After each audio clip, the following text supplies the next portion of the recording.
വിശുദ്ധ ഗ്രന്ഥത്തിലെ 2-ാം സങ്കീർത്തനം. കർത്താവിൻ്റെ അഭിഷിക്തൻ. ജനതകൾ ഇളകി മറിയുന്നതെന്തിന്? ജനങ്ങൾ എന്തിന് വ്യർത്ഥമായി ഗൂഢാലോചന നടത്തുന്നു? കർത്താവിനും അവിടുത്തെ അഭിഷിക്തനുമെതിരെ ഭൂമിയിലെ രാജാക്കന്മാർ അണിനിരക്കുന്നു. ഭരണാധിപന്മാർ കൂടിയാലോചിക്കുന്നു. അവർ വച്ച വിലങ്ങുകൾ തകർക്കാം. അവരുടെ ചങ്ങല പൊട്ടിച്ച് മോചനം നേടാം. സ്വർഗത്തിലിരിക്കുന്നവൻ അതു കേട്ട് ചിരിക്കുന്നു. കർത്താവ് അവരെ പരിഹസിക്കുന്നു. അവിടുന്ന് അവരോട് കോപത്തോടെ സംസാരിക്കും. ക്രോധത്തോടെ അവരെ സംഭീതരാക്കും. എൻ്റെ വിശുദ്ധ പർവ്വതമായ സിയോനിൽ ഞാനാണ് എൻ്റെ രാജാവിനെ വാഴിച്ചതെന്ന് അവിടുന്ന് അരുളിച്ചെയ്യും.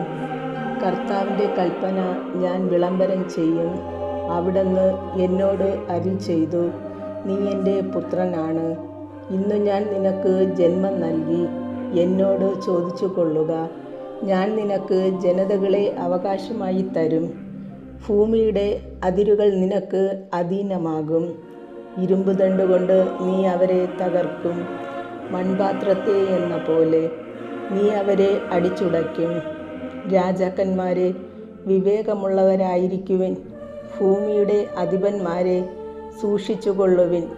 ഭയത്തോടെ കർത്താവിന് ശുശ്രൂഷ ചെയ്യുവിൻ. വിറയലോടെ അവിടുത്തെ പാദം ചുംബിക്കുവിൻ. അല്ലെങ്കിൽ അവിടുന്ന് കോപിക്കുകയും നിങ്ങൾ വഴിയിൽ വച്ച് നശിക്കുകയും ചെയ്യും. അവിടുത്തെ കോപം ക്ഷണത്തിൽ ജ്വലിക്കുന്നു. കർത്താവിൽ ശരണം വയ്ക്കുന്നവർ ഭാഗ്യവാന്മാർ.